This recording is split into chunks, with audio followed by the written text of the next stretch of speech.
चलिए फ्रेंड्स, करते हैं आज का अपना वीडियो। आज की इस वीडियो में आपको बताने वाला हूं त्रैमासिक परीक्षा 2021 का जो कि आपका होने वाला है। तो मैथ्स का सैंपल क्वेश्चन बताने वाला हूं, इसी से संबंधित काफ़ी महत्वपूर्ण क्वेश्चन बताने वाला हूं।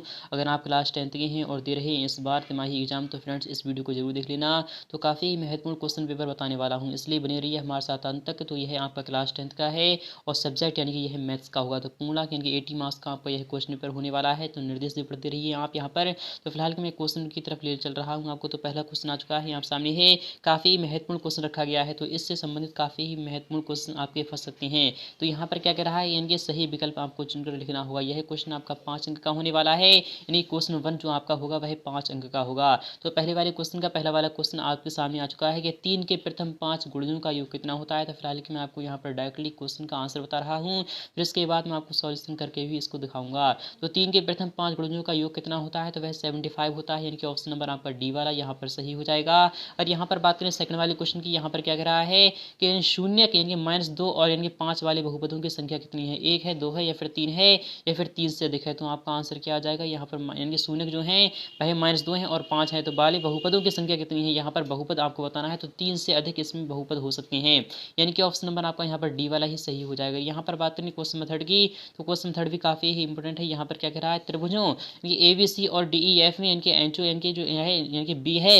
वह बड़ा है, यानी कि डी ई एफ में यानी कि बी है जो यानी कि छोटा है, यानी कि इज इक्वल टू आपका इस तरीके से आप यहाँ पर देख लीजिए। तो फिलहाल कि यह क्वेश्चन आपको यहाँ पर ध्यान में रखना है। नेक्स्ट अगर क्वेश्चन की बात करें, क्वेश्चन फोर्थ भी काफ़ी इंपॉर्टेंट है, ये भी एग्जाम में आ सकता है। यहाँ पर क्या कह रहा है कि समीकरण एक्स स्क्वायर प्लस 1 का whole square minus x square is equal to 0 के 4 वास्तविक मूल होंगे या फिर आपके के 2 वास्तविक मूल होंगे या फिर आपका का कोई वास्तविक मूल नहीं होगा या फिर का एक वास्तविक मूल होगा। तो मैं आपको यहाँ पर बता चलूँ, यहाँ पर 2 वास्तविक मूल होंगे, यानी कि ऑप्शन नंबर आपका यहाँ पर बी वाला सही हो जाएगा। अगर यहाँ पर 5 वाले क्वेश्चन की बात करें, यदि रैखिक समीकरणों को इनके कोई युग्म यानी कि युग्म संगत है तो इसके आलेख की रेखाएं यानी कि कैसी होंगी। तो यानी कि जो युग्म है वह संगत है तो इसके आलेख की जो इनकी रेखाएं हैं वह कैसी होंगी, तो प्रत्यय जैसे संपाती होंगी, सदैव प्रत्यक्षेदी होंगी या फिर सदैव संपाती होंगी।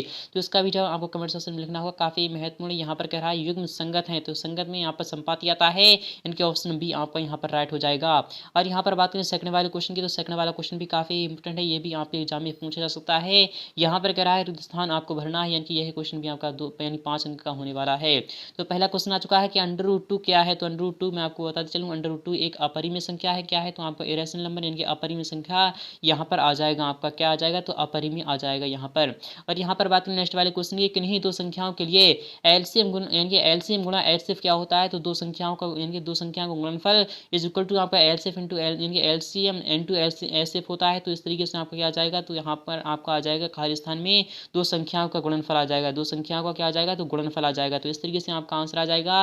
और यहाँ पर बात करें क्वेश्चन मेथड की, सभी वर्ग क्या होती है, तो सभी वर्ग समरूप होते हैं। क्या होते हैं, समरूप होते हैं। आपका यहाँ पर आंसर आ जाएगा समरूप होते हैं, क्योंकि जो वर्ग होता है उसकी यानी कि प्रत्येक भुजा बराबर होती है, चाहे उसे बड़ा बना लो या फिर छोटा बना लो, इसलिए वह समरूप कहलाता है। यहाँ पर बात करें चौथे वाले क्वेश्चन की, एक द्विघात समीकरण में बहुपद से यानी कि बहुपद के अधिक से अधिक कितने शून्य हो सकते हैं। तो एक द्विघात समीकरण में बहुपदों से यानी कि बहुपद के अधिक से अधिक 2 ही शून्य हो सकते हैं। कितने हो सकते हैं, क्योंकि 2 ही शून्य हो सकते हैं।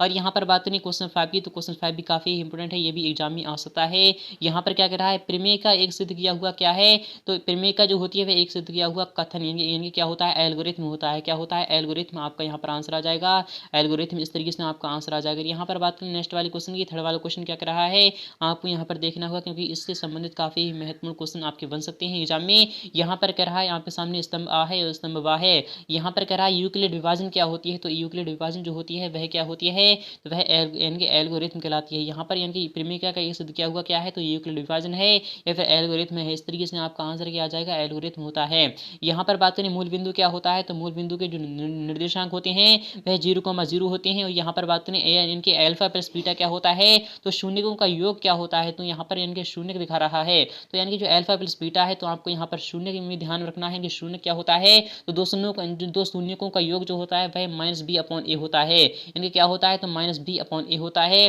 और यहाँ पर बात करें यानी कि s³ इज इक्वल टू क्या होता है, तो s³ का यानी कि s³ का जो मायना है यानी कि मतलब है वह क्या है, तो वह त्रिघात बहुपद का यह कहलाता है, यानी द्विघात बहुपद कहलाता है।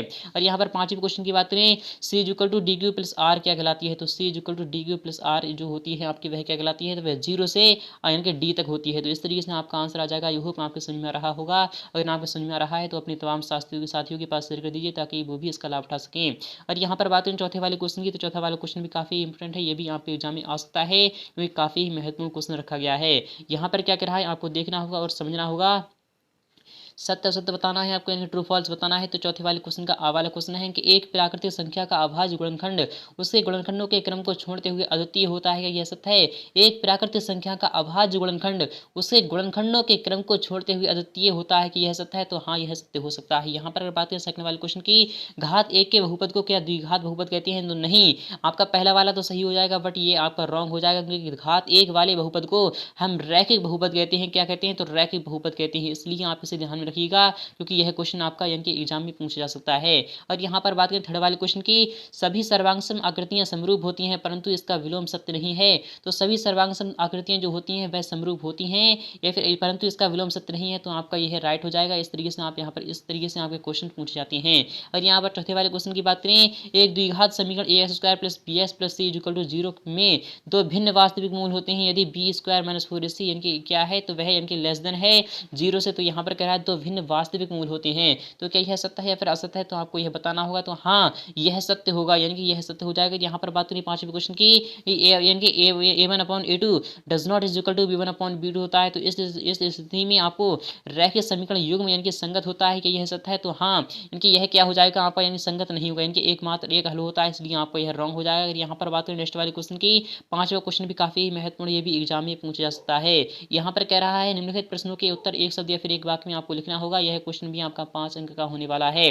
तो पहला क्वेश्चन क्या कह रहा है, रैखिक समीकरण युग्म का सबसे व्यापक रूप आपको लिखना होगा। तो रैखिक समीकरण युग्म का जो सबसे व्यापक रूप है वह क्या है, तो मैं आपको यहाँ पर दिखा रहा हूँ वह क्या होता है। तो x प्लस बाई आप यहाँ पर किस तरीके से कर सकते हैं, रैखिक समीकरण की बात हो रही है इसलिए आपका क्या आ जाएगा, x plus y is equal to आपका क्या आ जाएगा 0 रख दीजिए या फिर कुछ रख दीजिए, आपका आंसर इस टाइप से आ जाता है। यह क्या कहलाती है, रैखिक समीकरण युग्म कहलाती है। और यहाँ पर बात करें सेकंड वाले क्वेश्चन की, दो आकृतियां जिनके आकार समान हो परंतु आवश्यक रूप से अमाप ना हो क्या कहलाती हैं, तो वह कहलाती हैं दो आकृतियां जिनके आकार समान हो, क्या कहलाती हैं, आकार समान हो परंतु आवश्यक रूप से अमाप समान न हो क्या कहलाती हैं, तो वह सर्वांगसम कहलाती हैं। क्या कहलाती हैं, सर्वांगसम कहलाती हैं। आकृतियां तो समान हैं बट क्या कहलाती हैं, यानी कि क्या कहलाती हैं, अमाप समान ना हो, यानी कि क्या कहलाती हैं, तो वह सर्वांगसम कहलाती है। इस तरीके से आपका आंसर आ जाएगा। यहाँ पर बात करें नेक्स्ट वाले क्वेश्चन की, यानी समरूप यानी सर्वांगसम कहलाती हैं।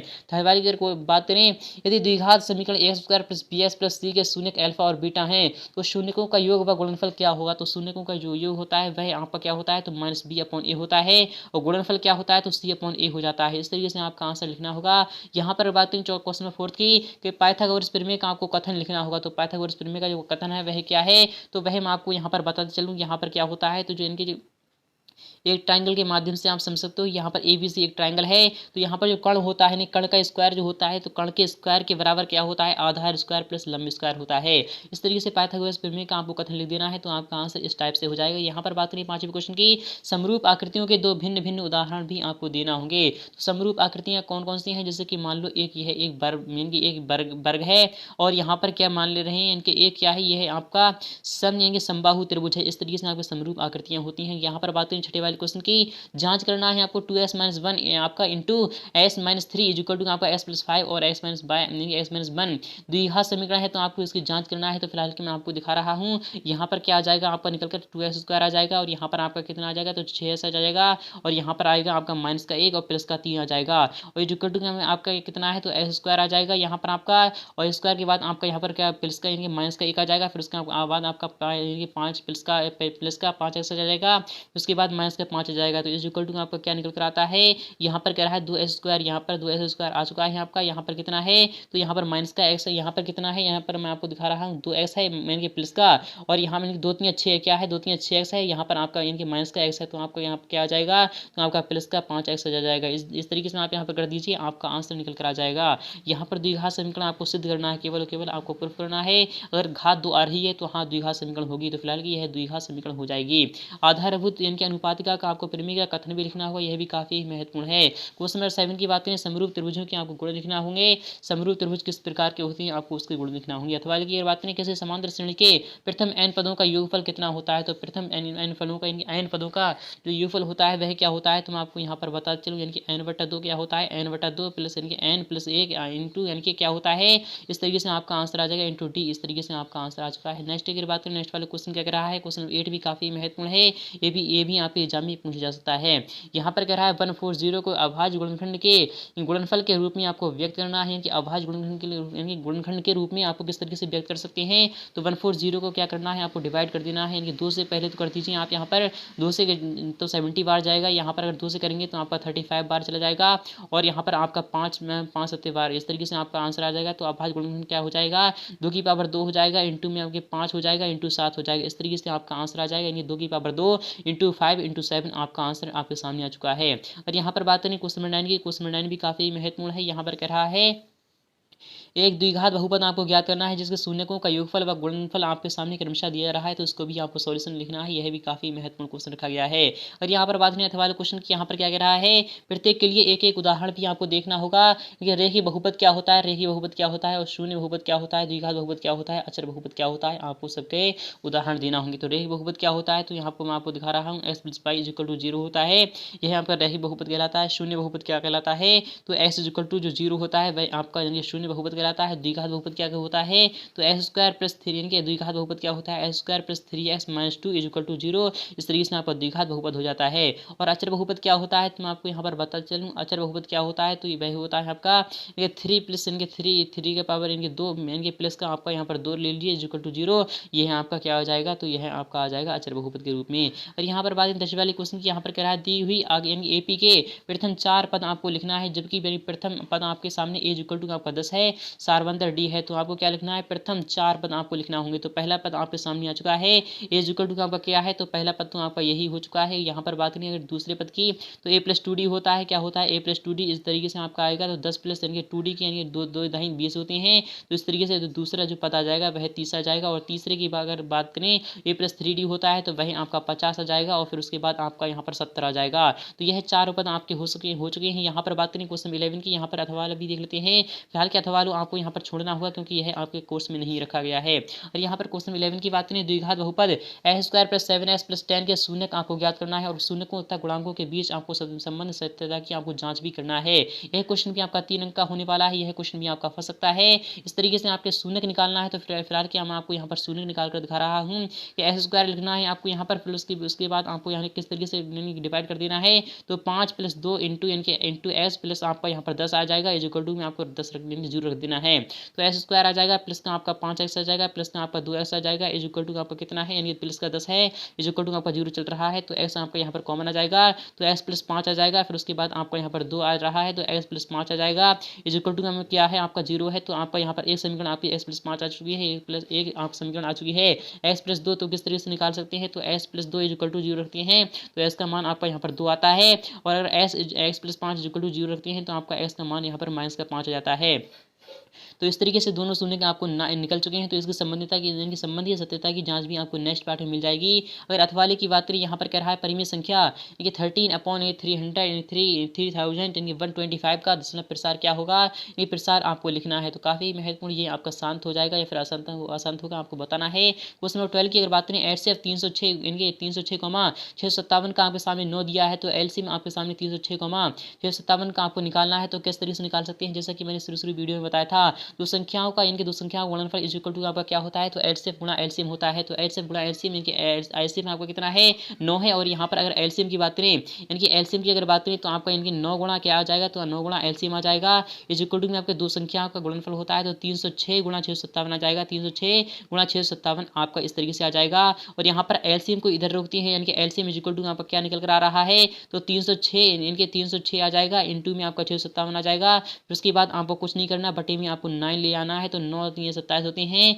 और फिर उसके बाद आपको यहाँ पर 3 और 4 9 36 3 34 और 657 की आप मल्टीप्लाई कर दीजिए, आपका आंसर आपके सामने आ जाएगा। यहाँ पर कह रहा है 12 15 और 21 का आपको अभाज्य गुणनखंड विधि द्वारा एलसीएम निकालना है।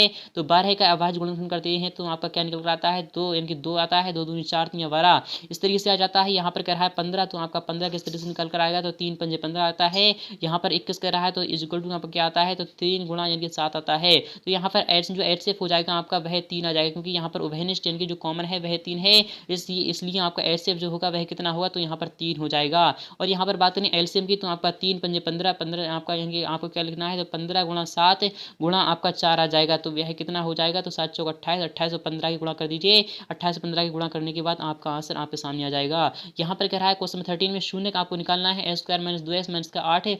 आप इसको शून्य निकाल सकते हैं, तो किस तरीके से निकाल सकते हैं, ए स्क्वायर माइनस का 2x है कि माइनस का 2x है, माइनस का 8 इक्वल टू आपको 0 रख देना है, कुछ भी करना है बस इस तरीके से करना होगा आपको। तो ए स्क्वायर हो जाएगा माइनस का यहाँ पर कितना है, तो 4, यानी कि आप किस तरीके से तोड़ सकते हैं, तो माइनस का 4 यानी कि माइनस का 4 और यहाँ पर आपका माइनस का 2 आ जाएगा। इस यहाँ के आपका क्या आ जाएगा, एस इंटू में आ जाएगा, माइनस का 8 इक्वल टू आपका 0 आ जाएगा। तो एस स्क्वायर माइनस का 4x प्लस का 2s माइनस का 8 इक्वल टू आपका 0 आ जाएगा। तो एस यानी कि एक्स कॉमन आ जाएगा, तो एक्स यानी कि एक्स माइनस 4 और यहाँ पर आपका प्लस का 2 कॉमन आ जाएगा, तो एक्स माइनस 4। तो फिलहाल की मैं आपको यहाँ पर डायरेक्टली बता रहा हूँ, आपका यहाँ पर एक समीकरण जो आई है वह एक्स माइनस 4 आई है और एक समीकरण आपकी यहाँ पर आई है एक्स प्लस 2 बराबर में। जब हम 0 रखते हैं तो एक्स का मान एक पहले का निकल कर आता है 4 और दूसरी का मान निकल कर आता है माइनस का 2, तो यह आपके दोनों ही शून्य हो जाएंगे। इस तरीके से आप निकाल दीजिए। सेकंड वाला का भी काफी महत्वपूर्ण क्वेश्चन पेपर रखा गया है। यहाँ पर चौथे में क्वेश्चन की बात करें, ज्ञात करना है आपको रहे बहुपद की, आपको रहे समीकरण के युग्म व एक अद्वितीय हल है, कोई हल नहीं है यानी कि अथवा एक अनेक हल है। आपको इसको भी सॉल्यूशन करना होगा। अगर आप चाहते हो इसका सॉल्यूशन तो कमेंट सेक्शन में बता देना, इसका सॉल्यूशन मिलेगा आपको नेक्स्ट पार्ट में बहुत जल्द। यहाँ पर कह रहा है गुणनखंड विधि से आपको दी गए समीकरण के आपको मूल निकालना है।